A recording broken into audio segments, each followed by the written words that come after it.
Hello everyone, and welcome to Straight Chilling. Each week we watch and review a horror film for your entertainment. You can send all questions and comments to straightchillingpodcast@gmail.com, and don't forget to keep chilling. Yeah, we straight chillin', serial killing. 5 cold villains on the mic, got you reeling. 5-star ratings from the floor to the ceiling. If you get your 1 star, no time for feelings. Got a demon DJ, all the 1s and 2s. By the name Elzebub, so don't get confused. So grab a seat by the fire, roast them all with 2. And prepare to hear the legend of the Straight Chillin' Crew. What up, nerds? Welcome to another Yuletide episode of Straight Chilling, the weekly horror movie review show where you chill and we kill, slice, dice, and chop up yet another horror movie. My name's Bob. I'll be your host for the evening. This is episode number 297, recorded on Monday, December 14th, 2020. Tonight, we're going to be talking about the winner of the December poll pick, which was Rare Exports from 2010. Before we get into it, let me introduce everyone else on the show. First up, calling in from Washington, D.C., we got our boy Randy Gandy, G. Landy. What's up, man? Hello, gentlemen's. Whoa. How's it going? You're pulling a possessor with the two voices at the same time. Freaking me out. Yeah. There's easier ways to accomplish that than possessing somebody with the intention of murdering others. Who is inside of you right now, Randy? That's what I want to know. Who isn't? That's a better question. So it's a nice open field in Randy. There are some hoes in this house. Just saying. This house is not clean. It's filthy. Last but not least, calling in from Southern Korea, we got our boy Soju. What's up, man? Ho, ho, ho, it's your boy, Saint Soju Stains, coming down your chimney with a sack full of Sea-Doo pocket vibes. A sack full of sea what? Sea-Doo pocket Sea-Doo pocket vibes. I thought you were going to finish that sentence differently. Just a sack full of semen. Get you wetter than the open sea. Sea-Doo vibes. Oh, my God.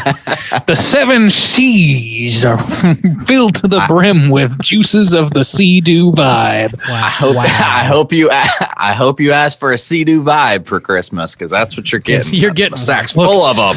Not only does that cause massive flooding worldwide, just adding to climate change, but also it's a nice safety net so you can ride off into the sunset Waterworld style after.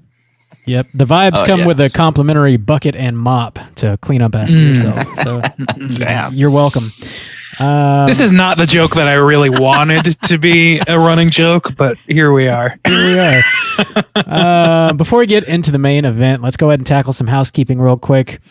So just another reminder, we have our January poll pick currently posted on our Patreon website. If you support us at the $5 level or above, you get the chance to vote on a movie we're talking about this January.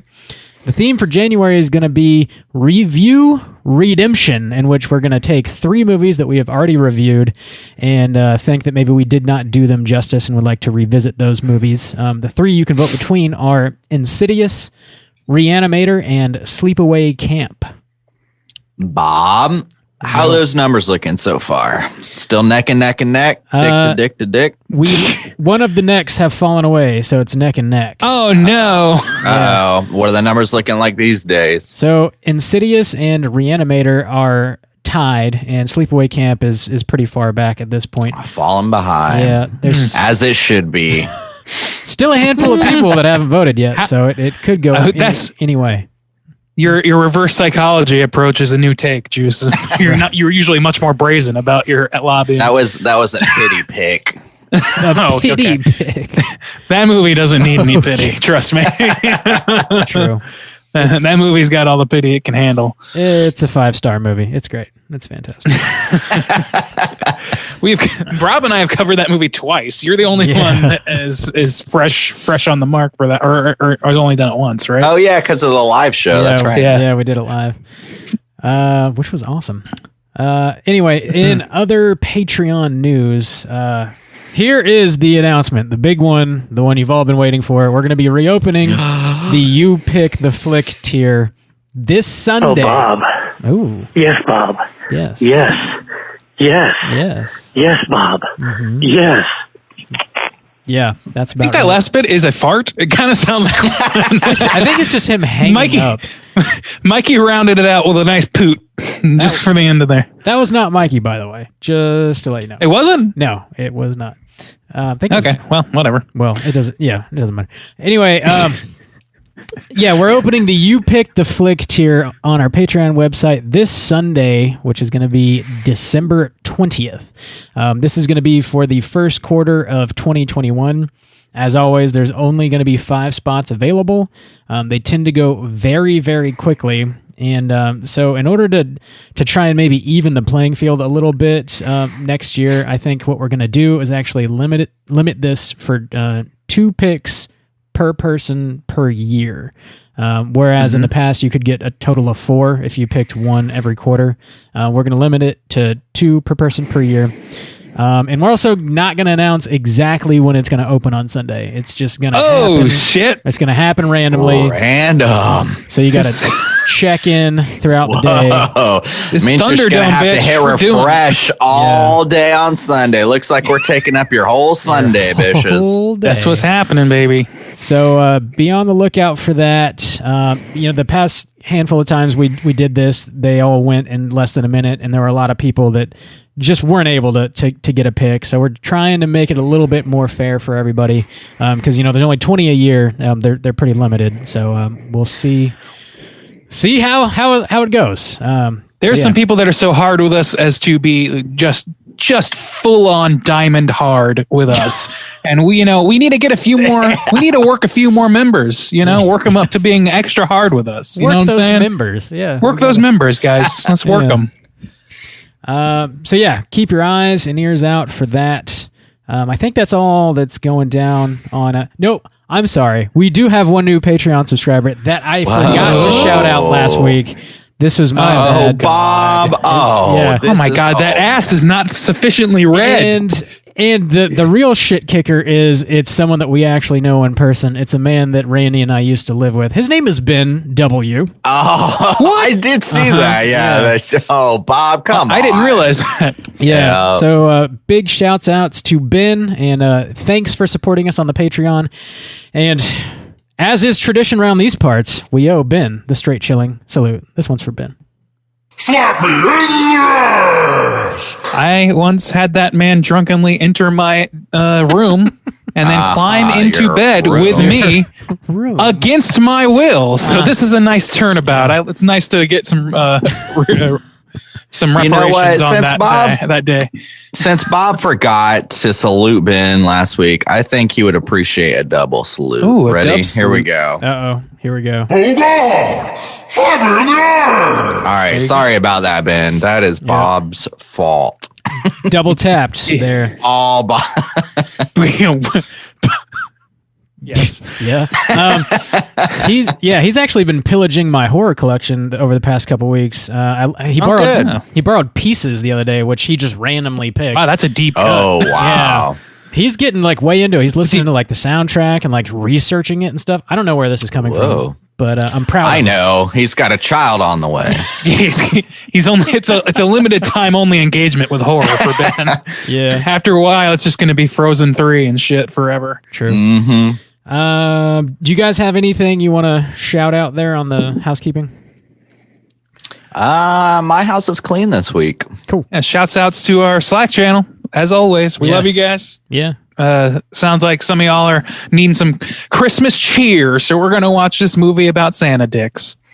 Santa dicks. We're doing it for y'all. The only other thing I want to mention is we're sort of counting down to our episode 300s coming up in a few weeks, and in the process of doing so, we're sort of revisiting some old classic episodes of Straight Chilling. So we've been posting A misnomer, if I may say so. yeah, some older Classic episodes. with huge air quotes with my massive hands. So we've been posting those on all of our social media accounts. We kind of flashed back on episode number 225, which was Halloween Resurrection, the infamous rat scene in which Juice has a pretty solid meltdown. Also, episode Halloween Try to keep it Resurrection together, was- Juice. He said the word rat scene. Calm down. Halloween Resurrection was number 5. Yeah, that's where we started. All right. Number 4. That's a good one. Yeah, so we're counting down 5 total classic episodes. So that was number 5. Number 4 was number 216, Vampire's Kiss, in which Nick Cage eats a bunch of real roaches, and Juice has I had another good freak out. Eats a bunch of roaches. I had another good freak out on that one too. Yeah. That shit cracked me up. Both those episodes cracked me the fuck up. I mean, those were very real roaches and a very fake rat. That's kind of our theme, is just varying. Peter Lou. I think the accent got me real good. That show's so stupid. Alva. The work never goes away, Alva, where is Michael Myers? And then I have a dead rat for him. the one we're going to be flashing back to this week is episode number 238, which is Texas Chainsaw Massacre Part 1 and Part 2, also known as the birth of Red Stag Randy. Red Stag Randy. Classic episode. I stand by. I did not drink that whole bottle in one night. I stand by. It was already open. I'm sure you didn't. Already. Yeah, just mostly. I think that's fair. It was a long show. It was like 3.5 hours. I deny not that I was very, very wasted, but I do deny the whole bottle. That is that's a conspiracy theory, fake news, bullshit. Yeah. So if you're looking for some laughs and you want to maybe flash back to some older episodes that you potentially have not heard, check out 225 Halloween Resurrection, 216 Vampire's Kiss, and 238 Texas Chainsaw Massacre 1 and 2. I think the house is officially clean. Let's go ahead and jump into the main event. We're talking about rare exports, and we're kicking it off with the back of the box. What's on the back of the box? You got this box, Bobby? No, I don't. For some reason, this movie's always stupid expensive, and I don't like it. I think enough it's a pretty to rare one spend to the own. money. I see it regularly, but it's just. Do you? Yeah, I don't know. They're proud of I've this. never seen this at least not in a retail store. Yeah, that's true. I've not seen it in a retail store. Fact. And I don't think it's incredibly known outside of horror circles. Yeah, I don't think so. But yeah, we're talking about rare exports from 2010. We were corrected by Mads. Thank you, Mads. This is a movie from Finland, not Norway, which I think is what we originally said. The director is Jalmari Helander. Sorry. Stars Jorma Tamila, Oni Tamila, Peter Jacobi, some other folks. Plot synopsis is as follows. In the depths of the Korvatunturi Mountains, 486 meters deep, lies the closest ever guarded secret of Christmas. The time has come to dig it up. This Christmas, everyone will believe in Santa Claus. Gentlemen, had you seen this movie before, and would you recommend people check it out? Randy? Yes, I have seen this movie one time prior, and I believe it was 2 to 3 years ago. It wasn't super, super long ago. This was 2010, so it's still relatively new, but it had gotten some buzz, I think, for as far as the Christmas horror aspect is concerned. And I think in that realm, it definitely is worth a peek. If you're looking for Christmas horror, you could do a whole hell of a lot worse than this. I would say that this one actually, as opposed to some of my other personal favorite Christmas horror movies, this one is actually decent on its own. It's not so bad it's good situation. I would say that it's good. It's just genuinely good. So if you're looking for that holly jolly horror, here's one for you. Juice, what about you? I had never seen this before and honestly didn't really know much about it. Wasn't too familiar with it. And I enjoyed it pretty good. You know, there's not a whole lot of really quality Christmas horror films. And so I was pretty pleasantly surprised by this one. I don't think it would crack the top 5, but it would definitely make the top 10. And I think it'll make a good rotation, maybe for an every other year watch. For Christmas horror, or just once you get past the classics, I definitely wouldn't mind throwing this one on again for this season. So yeah, I thought it was pretty solid. Didn't blow my mind, but good for Christmas. Bomb, Yo, had you seen it before? Yeah. I feel not on a Blu-ray, obviously. Oh God, not on a Blu-ray, which is a crime for sure.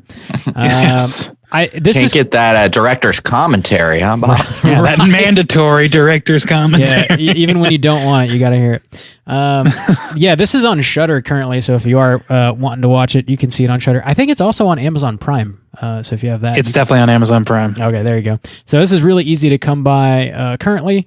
I had seen this once prior, a handful of years ago. I would recommend people check it out. It's definitely not my favorite Christmas horror movie, but it's fun enough for what it is. It's sort of got some like childlike charm to it in a way, but it's also got like some fairly gruesome stuff happening in it. It's I don't know, it manages to maintain that Christmas cheer in a way. But it's a solid movie, and It's unique. It is. Yeah, that's a good word. It's for unique it. in It its is class of Christmas horror movies. Yeah, it's not just like a slasher Santa, but Yeah, it's got a little more to it. Yeah, I'd recommend checking it out. It's fun. Sounds like a pretty solid recommend here from the Straight Chilling crew. Let's go ahead and drop that spoiler warning and get into the rest of the movie. Spoiler warning. Oh boy. Sanny is in this movie, but it's primarily kind of elves in this movie, huh? Yeah. Well, we'll spoil. Yeah, I guess we just did drop. Just spoiled. warning. We just completed that.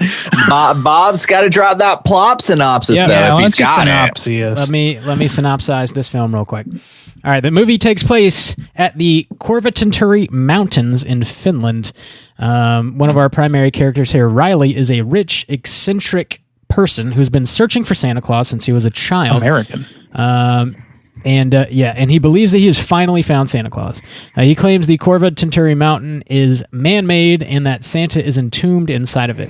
He hires a crew of miners to drill into the mountain and exhume the giant Santa Claus. Meanwhile, Pietari and his father Ranau live at the base of the mountain. Ranau and a couple of his pals have a reindeer ranch, and they make money selling their meat and furs. Pietari and his friend Juso become curious about the miners on top of the mountain and decide to investigate. They cut a hole in the fence and overhear the miners talking about their search for Santa Claus. The next morning, Ranau finds all of his reindeer have been slaughtered. He blames the hole in the fence on the miners and concludes a wolf must have gotten in and killed all of the reindeer. Pietari doesn't confess to his crimes, but he is convinced that Santa Claus has been stalking his family at this point. Ranau finds a naked, full-grown American man in one of his wolf pits. He concludes that he must have been one of the miners, and he gets his friend to ask him questions in English. The naked American does not respond, but when Pietari runs in to tell his dad that all of his friends have gone missing, the naked man perks up. Seems as though he has a taste for child flesh.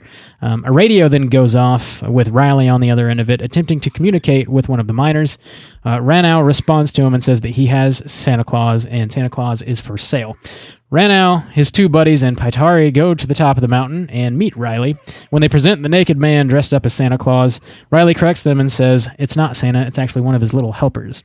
They are then besieged by a host of little helpers. They run inside the giant hangar to take cover. Inside, they find the real Santa Claus, who is frozen in ice. They also find a huge sack full of all the missing children.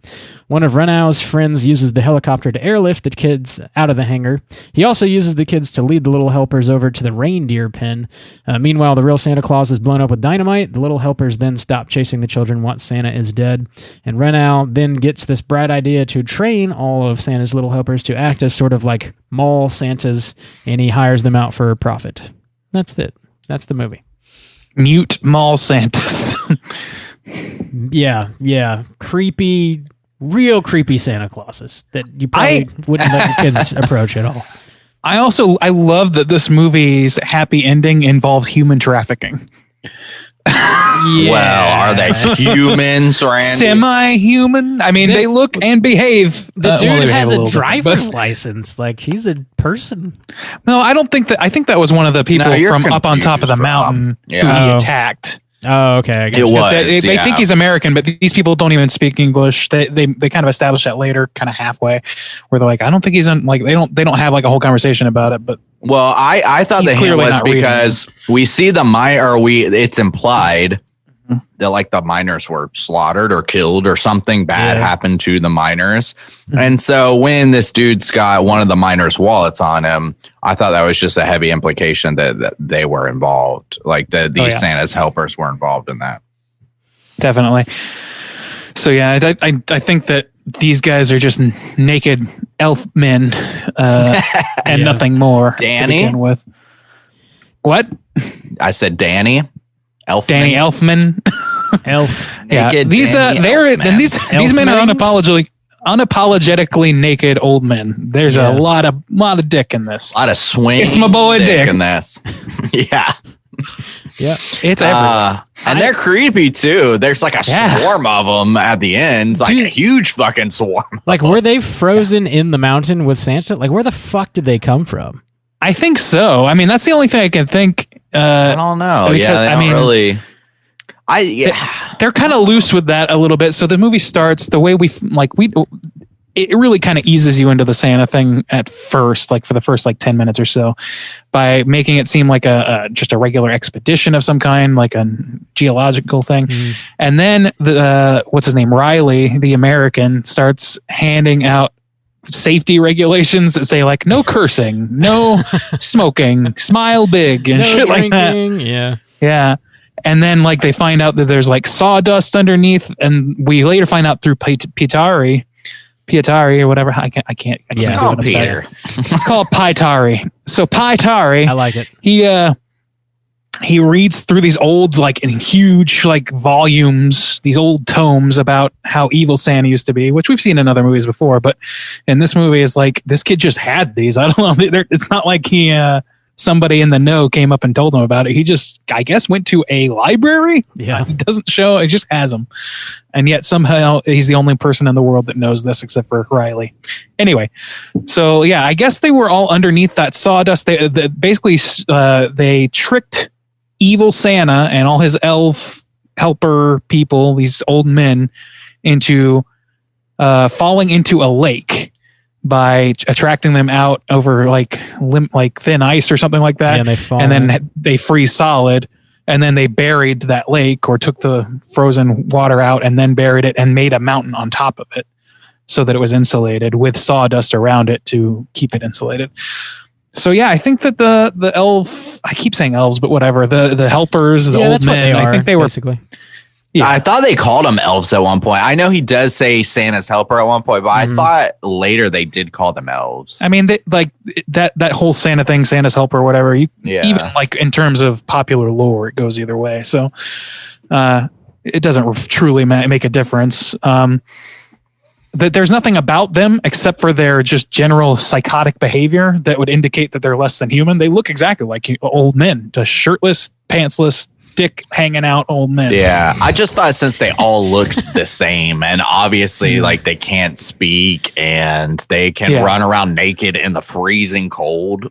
Yeah, I just mean physically they're dudes. Oh yeah, yeah. Mm-hmm. Which is almost creepier. And I actually when you think that first elf is Santa, which is probably a good hunk of the film before you realize that he's just one of these, one of many. Film. Yeah. Up until they meet with Riley on this dig site, and then a bunch of others attack them. Up until that point, you think he's Santa, and that one elf that they capture is menacing as fuck. He is legitimately creepy, and I was super impressed the first time I saw this, and again the second time, because he gives the best evil eye I've seen in a long time. I feel like this movie makes a lot of smart choices because it feels maybe on the lower side budget wise, but they're able to get away with a lot because they're so smart about it. And that is one of those choices. It's it's a pretty good swerve where you think oh, this is Santa Claus, but then they're able to tie it into a lot of things that people are familiar with. I mean, even people tell their kids how there's so many Santa Clauses, in the shopping malls. Oh, you want to go to this mall? You want to go to there's a Santa Claus here and here and here. It's oh, it's Santa's helpers. So even the idea of the Santa's helpers all look like the prototypical Santa Claus. And then at the end, they're able to give you this hint of actually how terrible the actual Santa Claus is, but because they've already given you a pretty menacing looking guide to carry you through the movie, which is satisfying. Yeah, they're able to then make this monster Santa Claus, but then they don't even have to make it move or anything because you're already getting action from the elves, and it's just this huge thing encased, and you can only see it like through ice, so they don't even have to, you know, do a whole lot of like makeup or practical effects. It's just got these huge horns hanging out. I thought that was really fucking cool and effective, and just a really smart choice on their end. Totally agree with that. And yeah, the Santa in this, the actual Santa in this, those giant horns, like he is, I mean, Hulk, bigger than Hulk would be, like, for size comparison. Yeah, he's very like giant. He's like takes up huge, like the whole ceiling of this huge warehouse. Yeah, this huge air hanger basically, and he like, and the horns are so menacing, and then the ice, the horns are sticking out of the ice. Seems like it would be right at the base of the head, but you don't even really know because the ice is covering him such that you can't see anything inside of the ice that's encased in the ice. So it's like this really amazing visual, I think, of like, it's almost like it's this cartoony visual in a show that plays everything straight. This movie plays things straight. It's playing with really, like, you know, childlike and like action horror elements and all these things, but the way that people react to stuff is like very human. And I don't know. It really creates this interesting sort of like the tone of the acting in this is akin to Aliens, and the action is akin to like Crank or some shit. Like in some, that's probably too much, but you see what I'm saying? Yeah. I don't know. I think it's a good blend, and you don't see like the giant demon Santa Claus ever in other movies. And this movie still gives you, like Justin said, still gives you like the just regular size Santa that's evil and creepy, and then gives you one up on that. But I would argue that this movie does not give you the giant Santa, though. It's sort of like you just see horns. I was actually a little bit let down that you don't see him like thawed out, even just for like a couple seconds. Oh, really? Or like, you know, from a distance or in shadow. I wanted to see like giant Santa fuck some stuff up for a second and then have him get blown up or something. It felt kind of like the ending was just not totally satisfying to me, I guess. Really? Yeah, because I was so stoked to see the horns and like, oh shit, that's really, really cool. I can't wait to see what the rest of it looks like, but then you never do. And being that this movie is only like 80 minutes long, which is cool, I'm definitely not complaining about that. I feel like it just didn't totally have a full ending. It wasn't satisfactory to me. I can see that, but for me, it's like I've seen enough movies where they make the promise of a big creature and then try to live up to that promise, and it falls so fucking flat. I was pretty pleased that it was more the suggestion of menace than it was the actual menacing like creature itself. To me, it's like, I don't need that thing to come out, like, unless it's like a 3, like literally like 3 to 10 frames of monster, then I don't need it. You know, like I really don't think that it adds to me feeling like, I think it could only diminish my fear, quote unquote, or my trepidation towards this thing. I agree with Randy. I feel like they made the smarter choice, because I feel like they probably couldn't do it well with what they had. And so they worked with what they had, which was a promise, you know, the idea. And sometimes we say, you know, less is more in horror. So even the fact that we're given the size and we have seen the pictures like from the kids scrolling through the books, and we get the horns, so like we know just in our minds it creates this menacing Santa. But if they tried to actually deliver it for us, moving and doing like actions and like maybe eating pee or whatever it's gonna do, I feel like it would have looked really, really dumb. I just keep thinking of VHS 2, and there was like that like my favorite segment, and that ends with a pretty unconvincing shot of a demon, the devil, like a bull demon devil. Yeah, exactly. And it's like, not me. See, like I liked it on some level because that was a short. I'm more willing to forgive it, but like, for your Bane monster to look that bad in a full feature length, I think that would have disappointed me more if the creature came out and looked bad than if I don't see the creature. That's kind of where I fall. Yeah, I agree. Maybe they should have just cut to like old school claymation, like, you know, those Christmas shorts that we used to watch as kids, you know, and like have this crazy demon Santa fucking stuff up. Just a now, like, one thing when you were talking, the red-nosed reindeer style. Yeah, exactly. Yeah. Rankin One Bass. thing when you were talking is I was thinking about if the guy who made Troll Hunter did a sequel to this or remade it or something like that. I was like, okay, maybe I could get behind that because that dude's trolls don't look perfect, but the way that dude makes his movies and makes you interested in his characters and builds the world, it's like, okay. So it's like, maybe that dude should make like a follow-up to this or something like that. I'd be down with that. Well, they already blew up Sandy. I love that. Like, I also love that, like the adults in this movie that blow up Santa, before they do so, they like saw off the horns. For some reason, I really like that. I'm like, that is some trophy hunting bullshit. I don't know. I just love it. And then loading it up, it's so fucking big. I don't know. I just want to call that out because it was so fun to watch them fucking saw this shit off and take it in their fucking truck. Yeah. I liked it for the most part. Now, this movie is, while I like a lot of the choices that they made, it is a short runtime and it is pretty thin.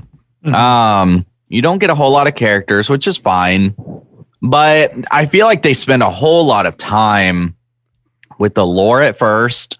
And then the whole middle section is pretty much that dude locked up in a barn and then poking at him and things like that. And like driving around town and stuff. So I don't know. I just, it felt like a thin, lower budget. And they're like, okay, most of this we can shoot, here in this barn or like around this small town. But it feels that way. And they're not able to fill it with a whole lot of characters that feel particularly interesting. Outside of the kid, nobody is like particularly super distinct in any kind of way. And even the kid, I mean, he's a kid. I would say that the kid and his dad are pretty engaging to me. I didn't find the dad like that.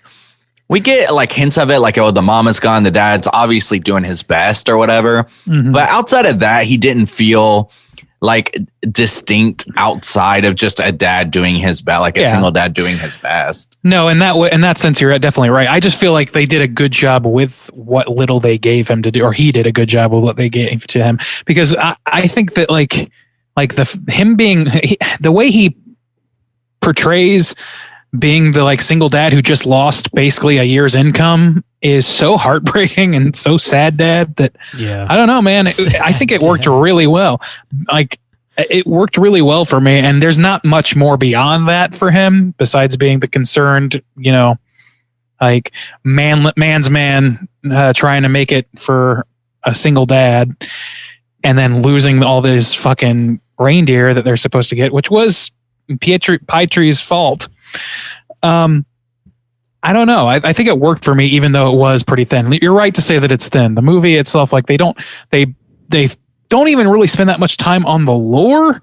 I mean, they just show a few like pictures of kids having horrible things happen to them. And it's implied that Santa wants to kill kids. And then he exposes himself. He's like, no, they froze him in a lake and so on and so on. Like we talked about earlier. Other than that, it's really not much to it. We kind of figure it out as we go, because the thing is, they're building out of lore that we already know for the most part. And they're twisting it as they see fit, but it all still fits into the general rubric of Santa Claus with a twist. Yeah. So there's not a whole lot of groundwork to lay. So yeah, I would say it's pretty thin and it's pretty self-explanatory in some cases. And then the characters don't have a lot to build off of, especially once you get outside of the main hero's house. I would say that those characters are pretty thin, but I wasn't too bothered with it, I would say. I would have liked to have seen a beefier second act. Like, the ending falls flat for me personally, but it sounds like you guys are pretty okay with it. But, if they didn't have the budget for like a mega CG Santa, which they probably didn't, I'd like to see more like of the little helpers like besieging the town, like maybe actually eating one of the reindeer or like terrorizing some of the kids. Just like some more like spooky, scary stuff in the second. See him eating gingerbread, man. I agree with that. I like seeing the swarm. I like that they built it up slowly to the swarm. But you're right that the siege, even on the barn, could have been more suspenseful. Or they're brave. You could see like the arms if they like busted holes through like the bar, or the hanger or whatever, and like just a ton of Santa arms are reaching, or that would have been. I mean, a little more on the horror side. I agree with that, but also too, I feel like they didn't capitalize enough on the eccentric billionaire or whatever. Like that was pretty. I was fine with that though, because he did not do well in my opinion. I was fine in some ways, but I thought it could have added, like we get from the kids' perspective of going through the old school books, but I thought it could have brought a little more to the table. Especially since he introduces the film, I guess. He's primed to be an antagonist, and then he pretty quickly gets dispatched once they meet him. Like he's only in really one scene. I'm sorry, one scene with the main cast, the principal cast. And other than that, like he's just kind of like the catalyst for all of this, but you don't even really get to find out why. It's just assumed that he wants to meet Santa. Like I've had this dream since I was a child. Just obsessed with Santa Claus, which I mean, I guess is fine, but I kind of like, if you're going to do that, then I kind of wish they had seen more of that. Maybe he saw the guy that they had wrapped up as Santa, and he thinks that is Santa, and he's like, oh, and he starts trying to talk to her. I don't know. There was more they could have done with him. I think that's true. Like he's like in awe or whatever, but immediately he's like, oh, this isn't Santa. Everybody smile. We're about to get butt fucked. And then, a horde of Santas start appearing, which by the way, this is also another thing that they could have done more with those helpers is it's when the first people that are dispatched by these helpers are the mining crew that like I mentioned earlier, but they're done sort of like in this way where they're kind of off, kind of like cut to, like you'll hear a sound and you cut to a hard hit spinning on the ground, and then the person's just gone. There's no old man lying around, but we see how fast these things can run by the end of the movie, and they can run like old men can run. So I don't know exactly what the situation is there. For a movie that otherwise is like at least somewhat, applying reality to these creatures. It kind of just glosses that, and those creatures all of a sudden can't run fast like the Jedi in Episode 1. They can just suddenly just don't have that power. And why do you think they can't run fast? Because when they're hoarding up and they're chasing the chopper, I mean, they keep up with it pretty good. Well, okay, but they're not like so fast that you can't see them. They're not flash fast, which is what's implied by that scene. Yeah, I guess that's true. But I mean, for a horde of, they're not old men. They're not slow, shuffling through the snow. I mean, they're able to keep up with the helicopter. They're trucking, but they're human trucking. They're not. They're running as fast as a person might be able to run, but they're not. I would say a skosh faster, but not flash. Right, well, it's not supernatural feeling to me, and that's kind of what was implied at the beginning was that if it wasn't. And the other thing is like it could have been some other creature. Maybe there's actual elves, and those are the helpers, and then there's actual like little gremlin elves that are like super fast, and there's a handful of them that they have to dispatch as well. I feel like maybe budgetary constraints is kind of the root cause of a lot of what we've talked about, both negative and positive. Chalk that up for what it's worth. When this movie started, I got like such mad Jurassic Park vibes. Did that hit you guys at all? Not me. Not really, but I could see it. I mean, I get it. They're with the drilling and the finding and like the eccentric billionaire and I feel it. He didn't stop to ask whether he should. Yeah, there's no Goldblum in this though. That's for damn sure. Yeah, there should be. Oh my lord. What's the Finnish Goldblum? There's got to be one out there. Sven Svenderson. Randy, that's insensitive. Probably. Maybe. I have no idea. That might be. I don't know. Let us know, Matt. Let us know. And fight for the finish. And again, Santa is part of like Finnish lore, because again, people in Europe, as far as I understand, don't attribute Santa Claus like to the North Pole. There is like Santa's village in Finland where that's where Santa Claus lives. Yeah, it's the home of Santa and all that. So so it's pretty cool that it's tied into the country. I wonder what made that happen. Lore. I feel like it was just American exceptionalism or some shit. It was just like, we're not going to give this godlike Santa deity Claus to one of the Nordic countries. He belongs to no country. Yeah, just like it's not America, it's no country. Just like we took Jesus and made him white. Couldn't be from Finland. Mr. Whiteman. No. Jesus Whiteman. Yours the driven snow, but not from Finland. Yeah. So I don't know. I think that it is kind of interesting that we don't have that here as much, but I like the idea. Like there's a town in California that when I was living there, we would go to every so often called Solvang, which is like very much like a Swedish inspired town. So it's kind of got this little bit of a Nordic feel, and they just made a Hallmark Christmas movie out of it because it's the most Christmassy town in America, they say. And I don't know, like that's the sort of like aesthetic that I actually really enjoy. Like I loved going there because it did kind of like have that sort of like, it's got the gingerbread at village look to it. You know what I mean? Even in the fucking California heat, it was still kind of looking that way. So I don't know. I like that version of the Christmas aesthetic, and Lord knows there's plenty to pick from, but I like that one. So that adds to this for me. And then also like that, this movie, like kind of reclaims that to some extent. And then on top of that, by the end of the movie, it is like Finland is the main exporter of Christmas slaves. Yeah. It looked as though, like, I made the mall Santa joke or whatever, but at the end of the movie, it looked like each box, because they're shipping these people out in crates, which is fucking weird. Yeah. But it looked like each crate had like a country labeled on it. Like they're shipping one to every country or something like that. Yeah. I don't know how much you get paid for that, but I guess, it's enough to raise your son. And $85,000 per. Yeah, that's what they say. That is what they say. Yeah, I'd be curious how much a Santa Claus makes in a month of work from November to December. I don't know. What the thing is, what is it? Their wage. What is it that they're doing? Guys. Like, it'd be one thing in my mind. It's like if you have like an actual supernatural elf creature, and you're paying $85,000 for it. I kind of would expect it to be an actual Santa Claus surrogate instead of just a mall Santa with no verbal skills. Mm-hmm. Yeah. Yep. I don't know. I was like, to my mind, it's like, this is a great idea if, this thing is actually going to like produce gifts somehow and give them to all the needy children of the country. But I don't know if that's the case. It really seems like they're just sitting kids on their lap and giving them gifts. Yeah, it really did. Those fucking things aren't making anything because they can't even make clothes to cover their peckers. So. Well, yeah, it's my boy Dick. That was a little thing they were too incompetent by the end. Or they're almost hive-minded. Yeah, I guess. Yeah, maybe that's the case. But they didn't hint at anything like that. Like even when it's in the barn, they've got it captured in the barn. It just crouches in a corner and they poke it with the broom.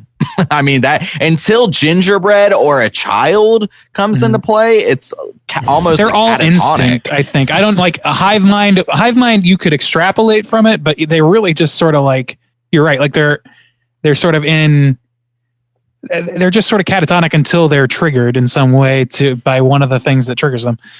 Otherwise, it's just sort of like would have been cool. I think that's how I took it at the end. Like that's how Paitari survives is by, he gets dropped. He's like, his whole arc ends really, really awesomely. It's a true Christmas story for him where he like gets to become a man and all that shit. Oh yeah. Tell my dad what I did. And he jumps down into the reindeer kennel and the things are running through the door nakedly. And, all of a sudden they stop because they blew up Santa and they're like, oh, they don't have a boss anymore, but they can sense it. Like, to me, that implied like, okay, well, the queen is dead, so the hive is now just a bunch of drones with no leader. So these people take up the mantle of being the leader of these drones, and that's all well and good, except that also makes them pretty useless as Santas.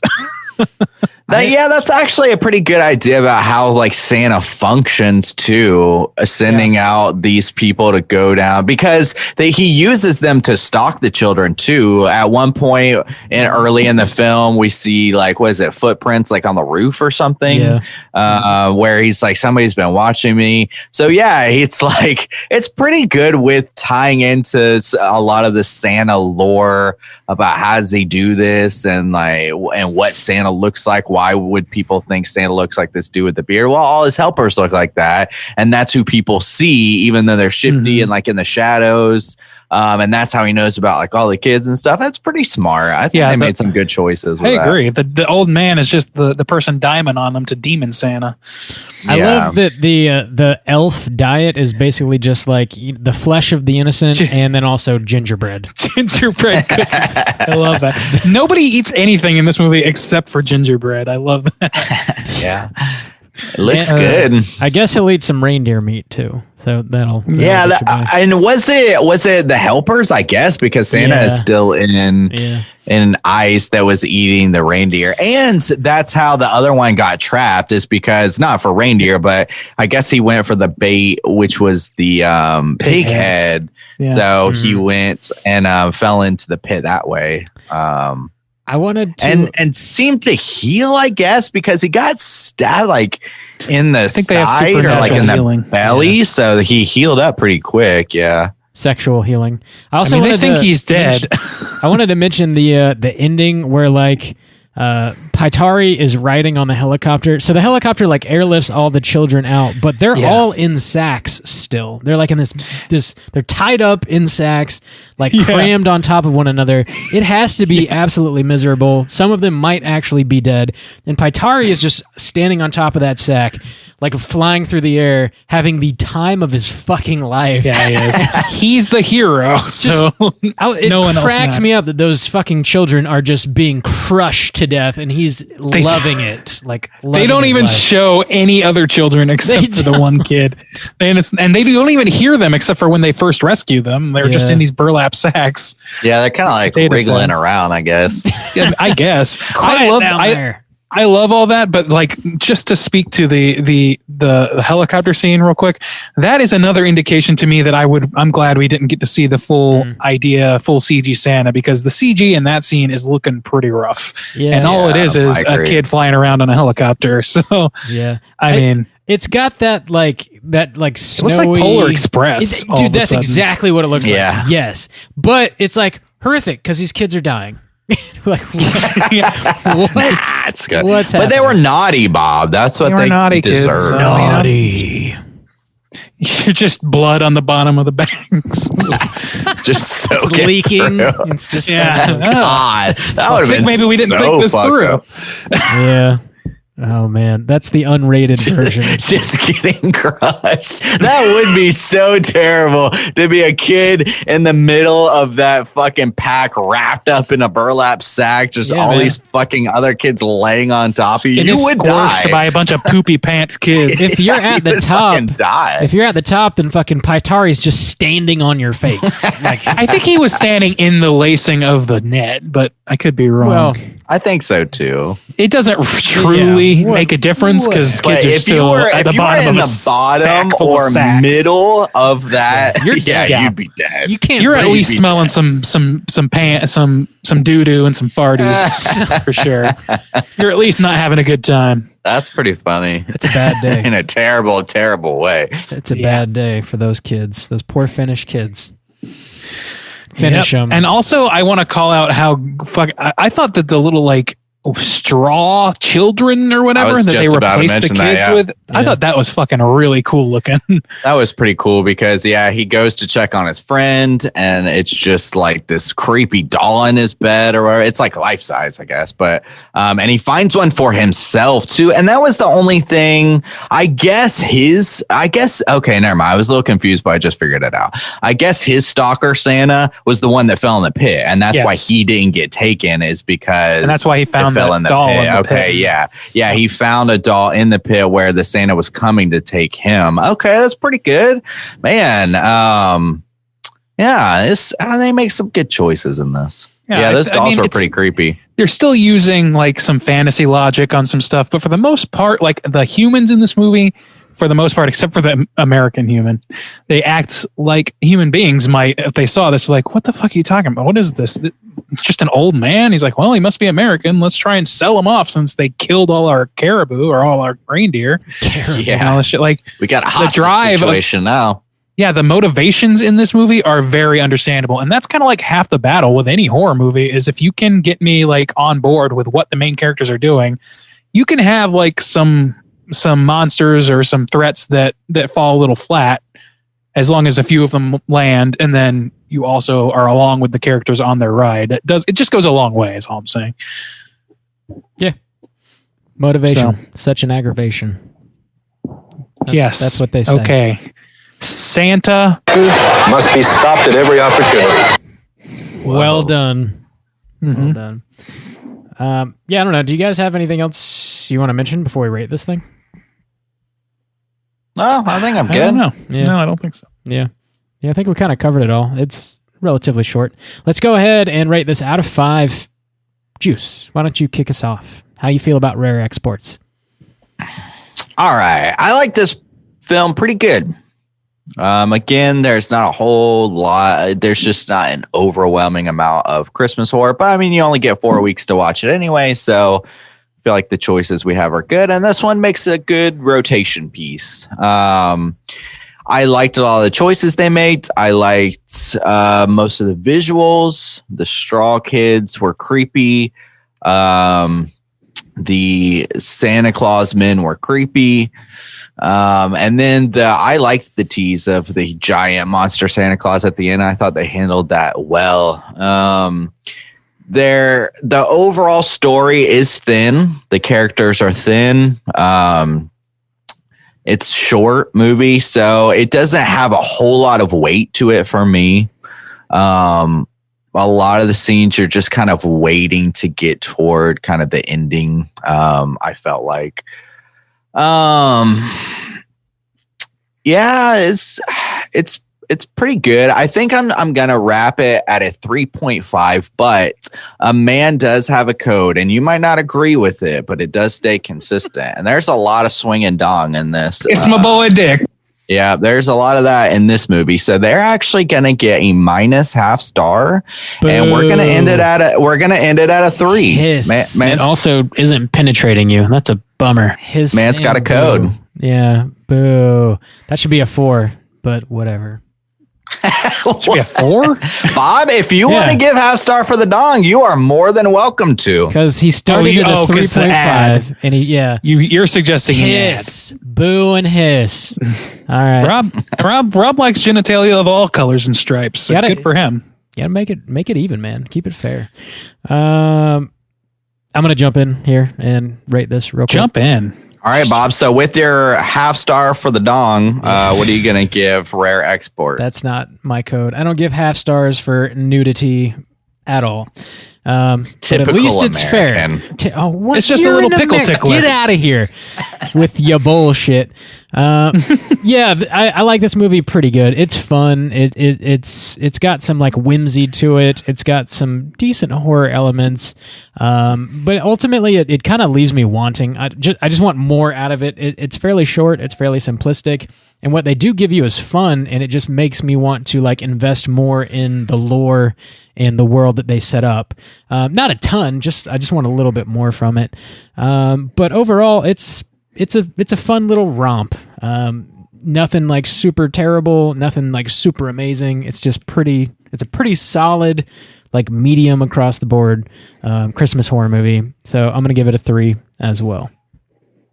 All right. Yeah. Randy, out of 5, what are you going to give Rare Exports? Well, let me tell you, I like this movie a lot. I think that it's like I've been like saying a lot of things I liked about it here, but just to cover some of the negatives, I really didn't think that the rich guy was well utilized, like totally well utilized, nor do I think that he was particularly well acted. And I think it was because, it's an American as seen from another country, a foreign country, which I'm sure which obviously we as a country are extremely guilty of in our own right. So, that typically happens in foreign films. They just you can speak English, get in here. And it's like, yeah. I mean, that's what we do. And it's worked out really well for us. So, for a while anyway. So there's that. I feel like that CGI of the sack flying in the air, as much as I like that scene, it does suddenly feel like Uncanny Valley a little bit, and the sweeping, like spinny camera moves are a little much for me at that point, because there's so much grounded horror. Then that's where the horror comes from. That just feels like a sudden action scene in an otherwise both whimsical and a horrific movie. And then that's kind of leads to the other thing that is is kind of, I don't even know if it's technically a negative, but just the perspective I have on this movie is that this is one of those movies that I like despite it not really hitting one of the two polar extremes that I usually am drawn to. Those being movies that are so silly and or bad that they're fun to watch, or movies that are really smart and they stick with you and they give you something to chew on. This movie does neither of those things exceptionally well. I would say that it leans closer to the so silly it's fun thing because that it is very thin on plot. If you wanted to actually start dissecting things, the most you could pull out of this from a tertiary watching, as from I saw, was, a coming of age story of a kid going from being a pretty preening kid to being, a fully self-sufficient person with very impressive track record of capturing swinging dick Santas. So yeah, but it also though it just doesn't have a whole lot of smarts to it that you like it's not Parasite. This movie ain't fucking winning any awards for shit. But at the same time, it's also not pieces. It's not just like spectacle for the sake of spectacle entirely. It's got some spectacle. Fired. Well, no, I mean, that movie is very much about people being cut into pieces and nothing more. For sure. So, I mean, it's just that sort of an oddball in that respect because, I mean, I think I, like most people, am drawn to one of those extremes in some capacity, variations on it, for sure. But this movie doesn't really do either of those things full blast. And I don't know if it suffers for it, but I think that speaks a little bit to what Rob, you were saying, is you wanted more lore. That would be more of the smarts. And if you want more of Santa Claus coming out and ripping ass, then that's more of the silly and fun. Ripping ass. So I don't know. I feel like it could have been pushed further in either direction. But considering that they didn't do that, I think what it gets in return is sort of the holiday whimsy. It has a little bit of that. And it doesn't go full blast into that, but it just strikes this really weird balance that I think works, but I don't know if it's preferable to one of the other treatments is what I'm kind of trying to get at. Mm-hmm. So all that said, I like this movie. I thought the elves, the helpers, especially that first one, when he's swinging there with his Santa hat on and swinging from the rafters, I thought that was fucking awesome looking. Their eyes flash, the giant horns coming out of the ice. It's so emblematic and so it's like an icon. It's like I want to draw it. You know what I mean? Mm-hmm. So I like those things about it. I thought it had a satisfying ending. It was really bizarre human trafficking ending. But overall, to me, I think that it's going to land at a 3.5. I almost said 3.25, but I talked myself back up. So 3.5 from Randy. No codes to implement here. So sorry.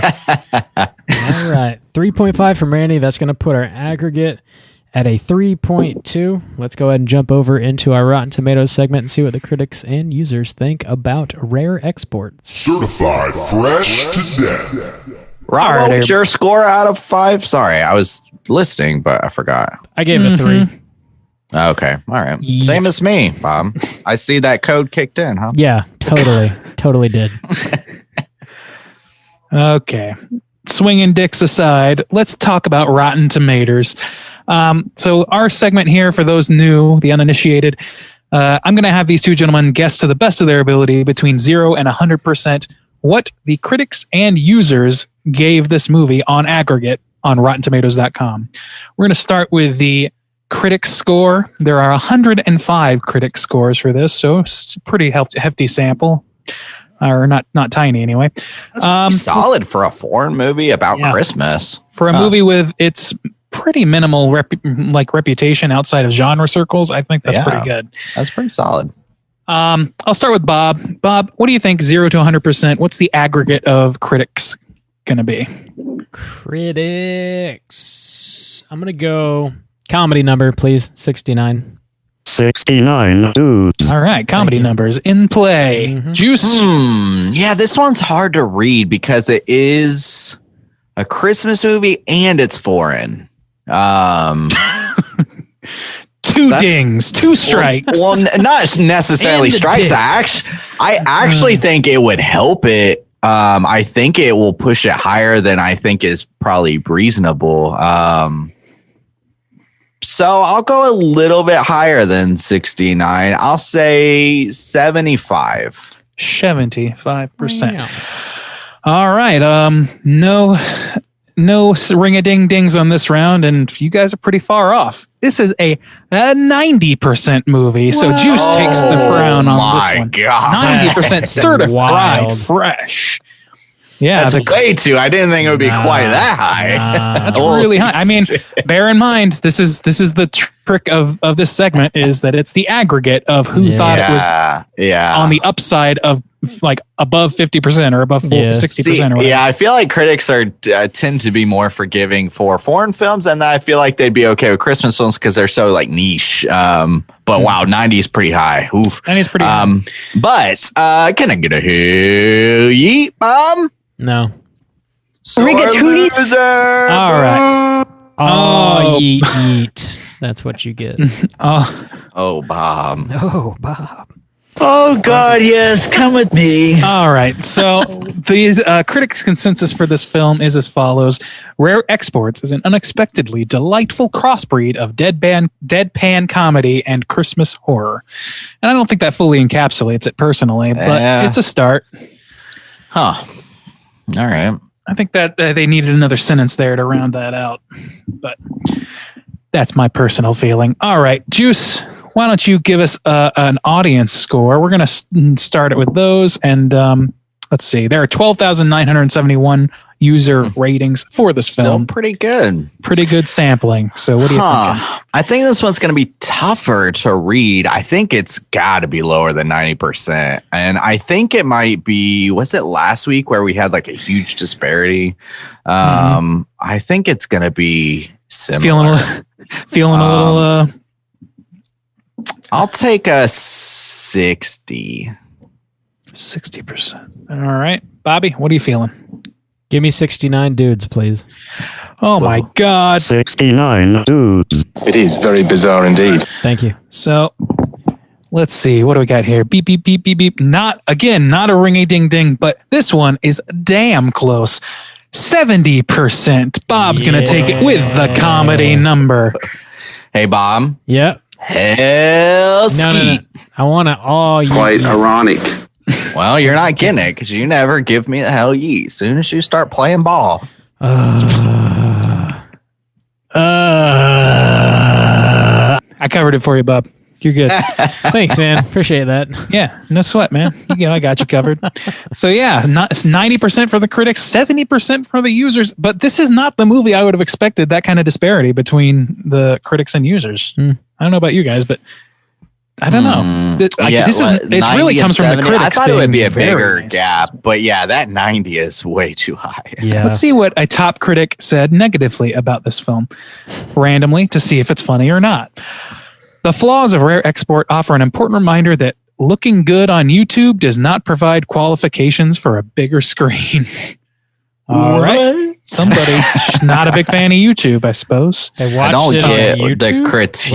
What does that have to do with the movie? I guess, I don't know. Maybe I think they're saying it was like, or maybe they thought it was like a quality good enough for YouTube, but not good enough for. That's definitely what they're saying, but I don't know to what extent. Yeah, I don't know why. Yeah, I don't. Yeah. Huh. I don't know either. Maybe it started as a short or something. I don't know. There's like no trivia on this thing. I have no idea. Somebody's negative review reads Santa Claus meets Cormac McCarthy, and I think that sounds like a positive review. So, okay, yeah. So there we go. That's the Rotten Tomatoes segment. People are split on this movie, kind of like we were to some extent, but I think like generally people are at least okay with this movie. So check it out. Okay. There are worse Christmas horrors out there. Randy Gandy G. Landy says, check it out. So yeah, there really isn't any trivia to speak of, so we're going to skip that, and we're going to jump right into Cooter of the Week. Let's go hunting. Cooter of the Week. Cooter of the Week. Juice, I need you to do me a favor and tell me exactly what a cooter is and why we're hunting them. I can do that, Randy. All right. Cooter is a character type and a straight chillin' excluse. The cooter must hit 3 of these 5 points to be considered a cooter. We want the cooter with the most points to get Cooter of the Week. So the 5 points are manipulation, sexual deviance, smug arrogance, overall look and attire, and overall patheticness. Boys, Who are we taking to Cooter Court this week? Who are we taking to Cooter prom? I don't know. This one, there's not a whole proliferation of characters here. There's the adults are all very, very all business for the most part. Yeah. Our kids are mostly fine. Like they're kids. They act like kids. Yeah. The only people I can think of. The helpers? What are the helpers, right? Yeah. All right, let's nominate the elf Santa helper. And if they're a hive mind, that encapsulates Santa as well because they're following his will. All right, so we got a collective Cooter. Let's just say Santa Claus. Okay. Santa Claus and his ilk. We have considered is God a Cooter before in Mother. So now let's consider if Santa Claus is a Cooter. Santa Claus is both a god and a mother and a villain. Okay. Who wants to nominate Santa Claus? Who wants to nominate Santa Claus for a point? Okay, I'll go with attire. Look in attire. Him and his helpers are swinging that dong like there is just a dong shortage, and they need to propel it back into the mainstream. Yeah. You got big old horny Santa. And a big old casing of ice. That's a pretty unusual attire. I would say that the naked dongs do more for the Cooter aspect of attire, but they're both wearing unusual things. I would agree with the dongs being toward the Cooter look of attire. And I think that also lends credence to the idea of sexual deviance. If these elves are indeed not human, then they certainly have human genitalia. And what is that shit used for? It's also weird. We don't see it, but it's weird to imagine these naked men climbing into houses and grabbing kids and wrapping them in burlap sacks while they're completely naked. That, from a kid's perspective, that is horrific. That is absolutely horrific. I would be. Well, yeah, I guess nobody. Yeah, but I'm just like, if you were a kid and you woke up in the pitch black of night, there's a naked Santa Claus grabbing at you and wrapping you in a sack. Oh, my Lord. As an adult, I would be totally fine with that happening to me personally. Well, as an adult, you probably fight back because they're regular sized men. But as a kid, I'd be fine. I'd be fine with it. Okay. Well, let it be noted. Ooh, that sounds like a hot Friday night for Bob, apparently. All right. So looking attire plus sexual deviance. I'm down with that for the nakedness. Well, okay. We could talk about the remaining points are manipulation, smug arrogance, and patheticness. And I'm not sure which strand to pull here because I think there's granules of truth to all of those. I think for these helpers, I want to tackle the idea of patheticness as it ties into the ending of this film. Because they're easily, once their leader is gone, they're easily just turned into slaves. I guess. Is that pathetic? I mean, they're like, I guess even the idea, they look kind of pathetic the way they're having to be taught like how to. They seem helpless, really. Yeah. That's true. But they don't seem to mind, I guess. Yeah, they just don't. So it comes off. It doesn't come off as like sad. It comes off as just they're kind of pathetic creatures now. They don't have a mind of their own. I think that's pathetic. That's kind of pathetic. Yeah. It's just sad, really. I don't know. It's like what do you do? What do bees do when their queen is killed? I have no idea.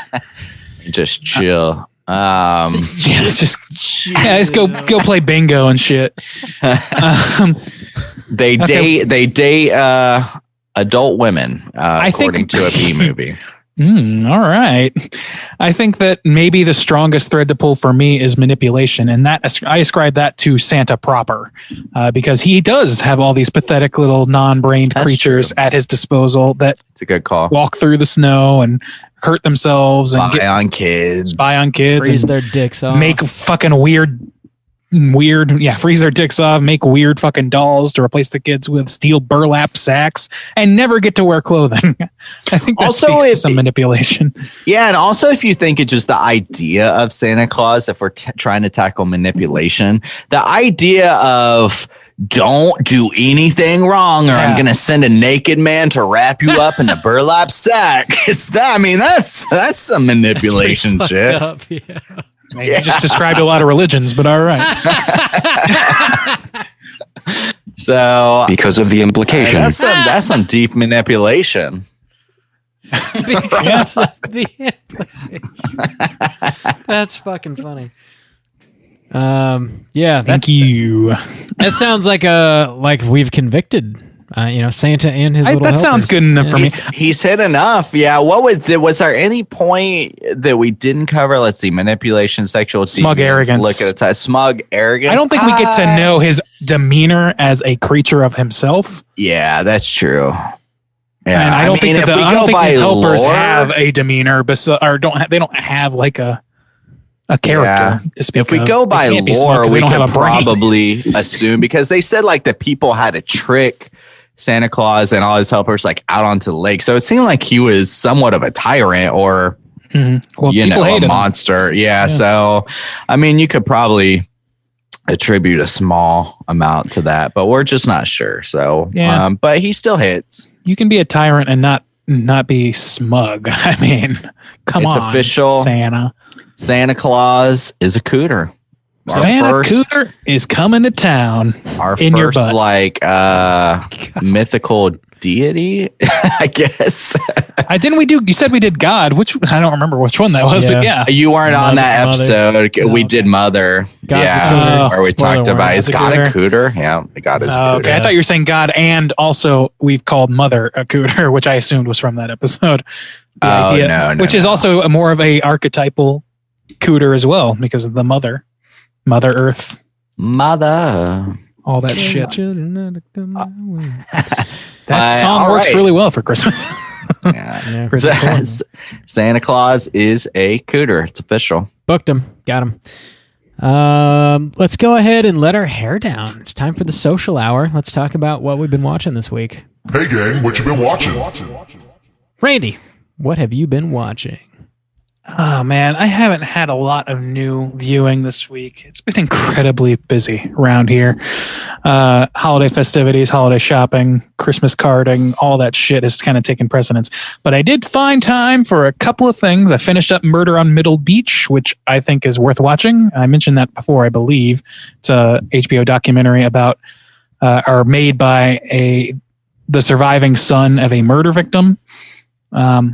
And about his family and the case, the unsolved case surrounding his mother's untimely, it's no time for it, but her murder. I don't want to say too much because it's one of those things where it's better experienced, but I thought it was worth a watch. If you like true crime, it's one of those that doesn't have a fully, you don't get an answer necessarily, but you get a pretty good idea of what's going on by the end of it. And I think it's worth a watch.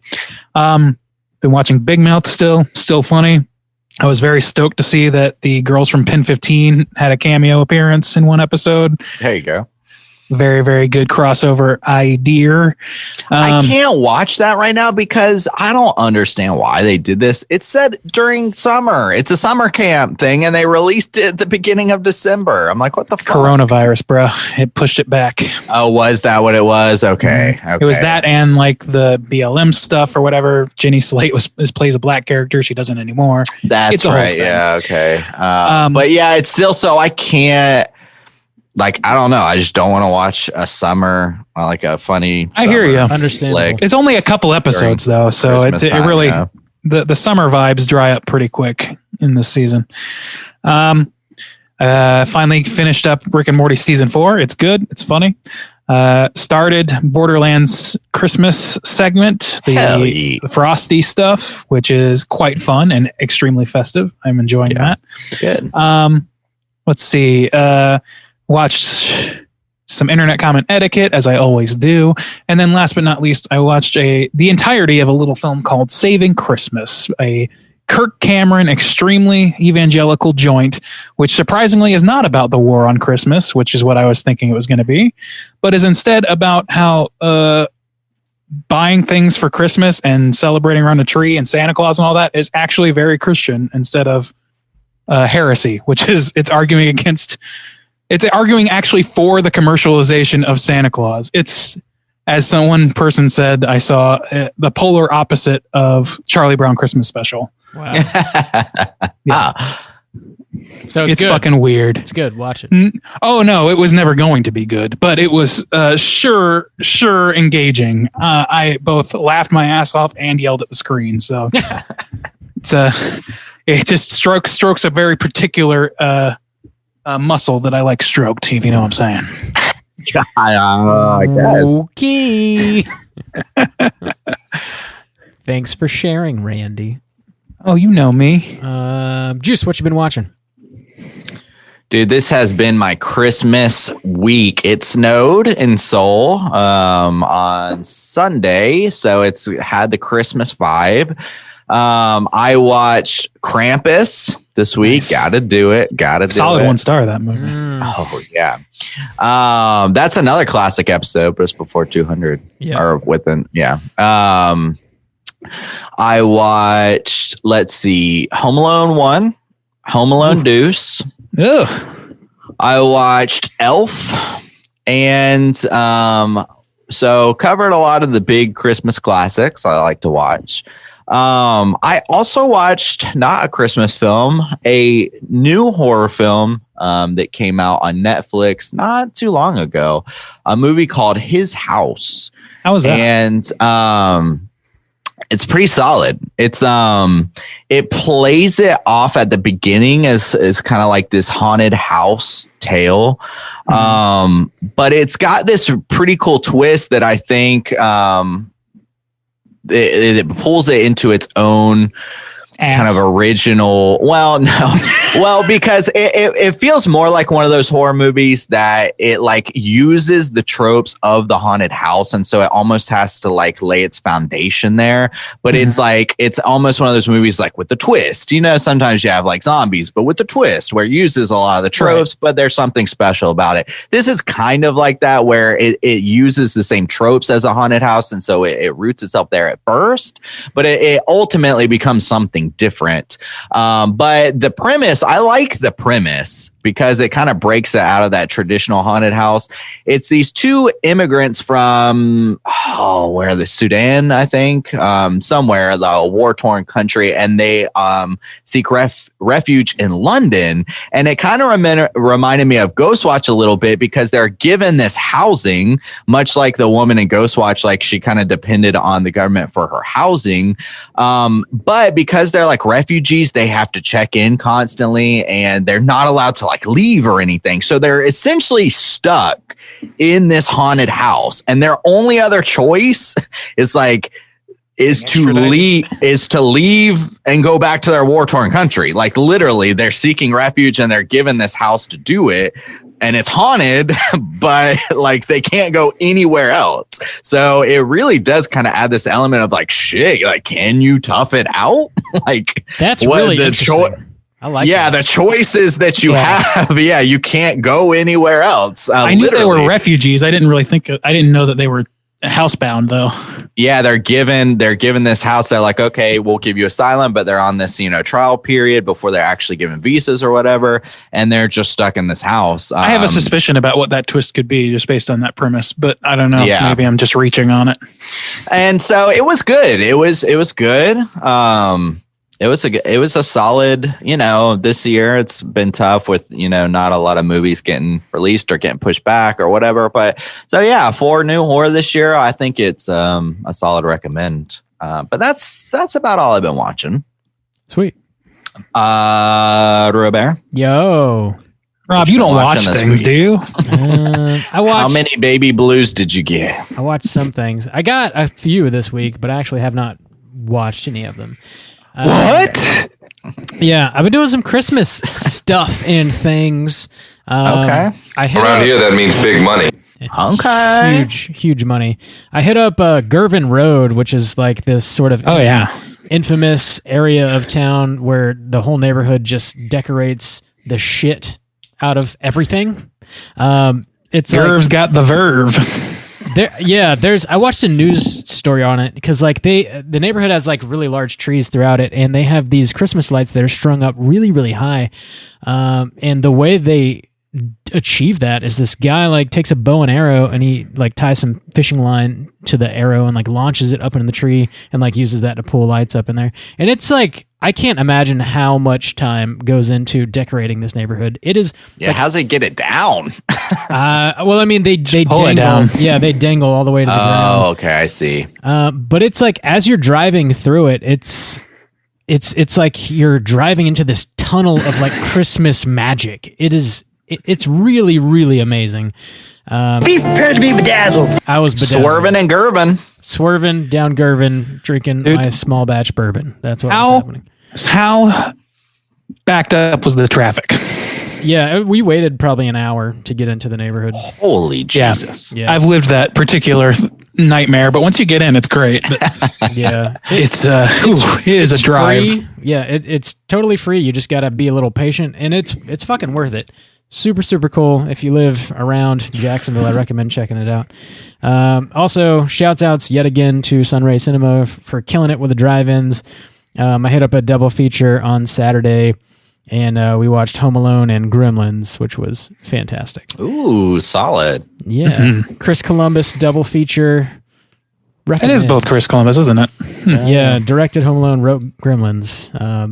I hadn't seen Gremlins probably since we covered it on the show. It's been a while. Yeah, I haven't seen that in a little bit. Yeah. Did John Williams do Gremlins music as well? I don't think he did that. I don't know. Look it up. Yeah, I'd have to look. I'm not sure offhand. I'll look it up. Yeah.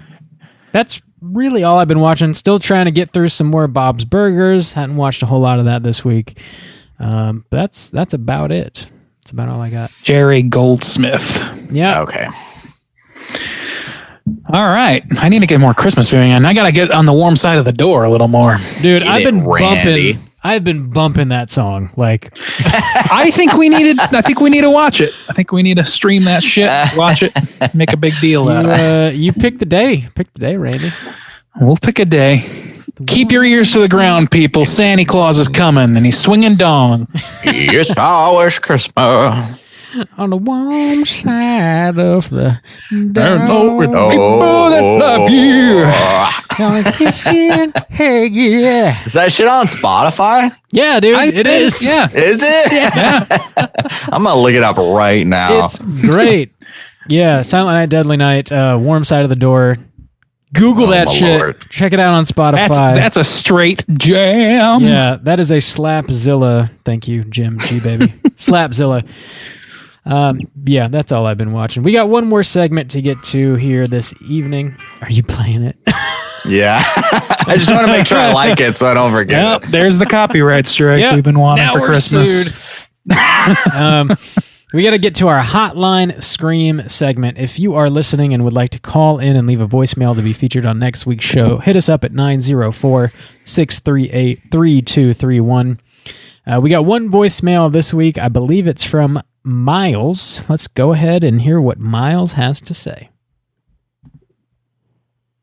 What's going on, guys? It's Miles here. I was calling in response to the question from the Rosemary's Baby episode regarding Mia Farrow's haircut. I can give a little insight on that because my girlfriend actually got that haircut before, and I am not a fan of it. And I like girls with short hair. I don't think anybody looks good with that particular haircut. Men, women, nobody. I think that particular haircut looks terrible. And my girlfriend got a haircut very, very similar to that, and I was not a fan. But pro tip to all the fellas: if your lady decides to get the Mia Farrow Rosemary's Baby haircut, and you are not a fan of it, just deflect all the questions when they ask your opinion of it. The tactic I used was just to repeat everything she said back to me. She asked me if I liked it, to which I responded, do you like it? She said she did, and I said, that's all that matters. So yeah, that's how you navigate those waters. That's a pro tip for everybody, a little life hack. But yeah, I'm not a fan of that haircut. Like short hair on women, but yeah, no, the Rosemary's Baby cut, no, not a fan. Anyway, guys, I'll talk to you guys later. Now, this may just be a conspiracy theory, but I do believe Miles is laying a trap for our boys out here because that sounds like something that would get your asshole chewed the fuck out. And I don't know. I don't know, man. Do you like it? Yeah. Well, that's all that matters. But so you don't like it? Fuck you. Yeah. That's like, do you like my haircut? I like your hat. Oh, okay. I like your hat. I mean, yeah, I guess you could come straight and just say like, it depends on the relationship, I guess. If you gotta lie to somebody, like if you're with somebody who knows you, then I mean, then you probably can say it straight, I guess. But it just depends. Yeah, Look, that's a delicate. I think situation. dodging the question is always going to get me, at least in my experience, always gets me in more trouble than just being honest about it and being tactful. But yeah, I don't know. I think the numbers stack up in Soju's favor. Wow, congrats on your big win, Juice. I mean, your award's in the mail. Oh yeah. Y'all are haters. Mia Farrow's killing it. Haters. I mean, yeah, she does a great job, but he likes short hair. Miles likes short hair, but he doesn't like this short hair. I don't know what distinguishes this short hair from other short hair. The bangs are so high and distinct. It almost looks like it's like a weird like a Joan of Arc haircut. It's like a bowl cut, but like taken up so high, like it's so rigid. It's like I don't mind short hair either. It's not the fact that it's short. It's so like. I don't know. The lines are so distinct in it. Ugh, I just don't think it looks good. And again, when I mentioned in Rosemary's Baby, I specifically thought they gave her that haircut to make her look bad, like as a tactful thing to make her look more sickly. Like that was my. But it's Vidal Sassoon. Well, yeah, whoever that is. Yeah. So anyways, that was two episodes ago, but thanks for calling in, Miles. Yeah. Asking about a woman's looks really brings out some answers. I'll tell you. We'll pose. So what do you think of these Santa Claus dongs this week? Are these dongs, are they stately? Good? Are they peaky? What are they looking like? All in, let us know. Good. Yeah. 2 thumbs up, 2 thumbs down. How the 2 thumbs in the butt. Are they too short? Like Mia Farrow's hair? Let us know. Do you like your Santa to be a grower or a shower? How do you feel about that? It is cold. Let's not forget that they are in Finland in the winter. So, How dirty do you like your naked Santa to be? Filthy? Let us know. I like him just caked in dirt and grass for some reason. When they showered them, they had grass coming off. I thought that was weird. Anyway. Yeah, because everything's dead. So yeah, where's this? They've been running in the snow. The snow. All right. Anyhow, thanks for calling, Miles. Again, if you guys are listening and want to call and leave a voicemail for next week's show, hit us up at 904-638-3231. Any other prompts? You guys good about the Santa dicks? The Santa Claus dong's not good enough for you, Bob? I mean, not really. Nobody's calling in to tell Sandy Stains what they want, so he can deny them outright. Yeah, that's true. We asked people about like Christmas traditions, horror related or otherwise, just what you're into, or holiday traditions. Yeah. Holiday traditions, whatever it is that you celebrate or don't celebrate. What do you do? What do you do around this time of year? Let us know. Are you pounding gingerbread? What's your Christmas morning breakfast or your, whatever. What's your big meal of the season? Mm-hmm. If it doesn't have nog, it ain't shit. Man, dude, I got nog this week. Me too, man. I got a company I freelance with went all the fuck out and got me cognac and fucking 2 jugs of eggnog and a shit ton of cheese and a shit ton of pub snacks. Fuck yeah, and a t-shirt. Man. And shit, man, I'm not even like on the payroll. I'm freelancing. These guys are great. Damn, that's awesome. That's a baller. Yeah. I got another props since we had less email or less voicemails and no trivia. And we need another prompt for Christmas. Let's talk nog a scotch. Randy talked about eggnog. Bob said he got some this week. It's a polarizing drink. Yeah. I am a man who enjoys some eggnog, but specifically, I don't really like it with alcohol. I can drink it, a scotch, But again, I'm not big on alcoholic drinks like a White Russian that's got like dairy products in it in general. But specifically, I love eggnog so much, like for the Christmas season. It's so distinct for me that I don't really like the bite of the alcohol, and I just like the sweetness. So what about you guys? Rob, was your eggnog, was it alcoholic? I bought some whiskey with the intention to put some in there, and I haven't yet. I've just had it reg. But yeah, I like if I do put whiskey in it, it's just a little bit, it's not a ton. I like the sweetness too. The liquor sort of like waters it down a little bit. Yeah, it makes it thinner. Yeah. What about you? Can't have thin nog. Yeah. I can go both ways with it. I wasn't drinking when I was a kid, but I was drinking the nog on its own, and it's delicious. And I can certainly down a cup of that if I want to be sluggish for the rest of the night. But if I really want to get sluggish, I'll put in some bourbon. And in this case, this year, this gift allowed me to try cognac in my eggnog, and it is definitely the best choice. This Remy Martin that they gave me, oh my god, it's so good. Wow. It is exceptionally good, and it works really well with the nog flavor. I recommend it. If you want a little nip in your nog, that's the way to go. Ooh, a little nip in the nog. Tell us about your nog habits. Do you drink it?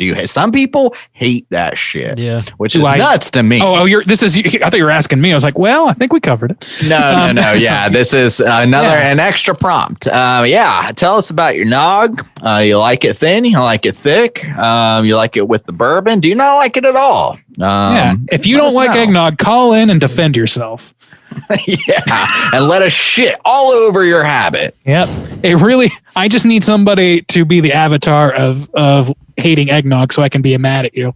That is one of those polarizing drinks where it's either like people love it or they fucking hate it. I've never met anyone who's just like, I could take or leave eggnog. Nope. Yeah. I'm sure those people exist, but they are not the ones talking about it. I'll tell you that. True. It's either us loving it or somebody being like, fucking gross for whatever reason. Yeah. If you need to call in and defend themselves. I think it's the name. I think people get turned off by the name eggnog, the idea of it being not a great name. I'm not gonna lie. I don't know where it came from, but it's I wouldn't begrudge a hot toddy, but for Christmas drink, give me that eggnog, baby. Got to bust out the horchata. Whoa. Yeah. Also a good option. Dude, did I tell you guys the story of me trying to order an alcoholic horchata drink at a Mexican restaurant? Tell us again. I went to this Mexican restaurant last year when we were allowed to go outside, and I was like, it's a Mexican restaurant. I see they have horchata on the menu, but I don't have a drink menu. So I say to the bartender, we're at the bar. I say, can you make me something with horchata? Is there anything that mixes well with horchata? And they completely dead ass, cock their eyebrow, stare at me, and they're like, what? And they're very, very unclear about what I'm even saying, because this is not a first language English situation.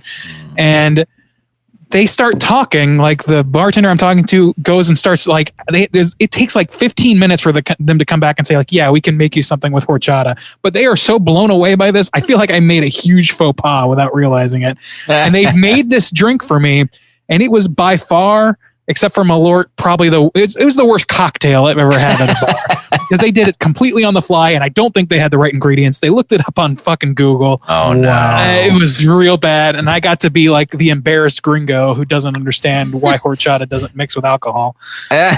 Very embarrassing. Yeah, it's pretty refreshing. I don't think it's the question of hey, is there something you can typically mix with horchata? But if there's not, they should have just been no, not really. That's and that's the thing. I think they were they wondered if I had maybe they thought I was asking for a specialty drink, but all I wanted was does brandy go with it? I'll just throw some vodka. I feel like those things would be fine in there. You throw a shot of vodka in there, what harm is it going to do? Yeah, it might be a little bit worse, but it's not going to destroy it, I don't think. But I have no further opinions on this because I've been embarrassed enough. So. All right. Yeah. Do you have any embarrassing drink related stories? Call in. Tell us about your Christmas cocktails. Actually, that's kind of a good one. Yeah. Tell us your Christmas cocktails, which kind of ties into eggnog as well. What drinks do you imbibe in order to suffer your family for the evening? That's the real question. Yeah. What does it take? Yeah, call in. Let us know. 904-638-3231. That's it for us here at Straight Chilling this week. We'll be back next week with yet another fresh episode. We're going to be talking about a Shudder original. It just popped up last week, I believe. It's called Anything for Jackson. It's been getting some pretty solid buzz, so slam your eyeballs into that and get ready for next week's show. Until then, please rate, review, and subscribe to us on iTunes. Follow us on Twitter at str8_chilling, on Instagram at Straight Chilling Podcast, and send us an email through our website, straightchillingpodcast.com. If you want to join in on the daily Slack channel conversations, hit us up on one of those social media outlets, and I'll send you a link to join in on the Slack channel fun. And until next week, as always, all you mother truckers, please keep chilling. Whoop whoop.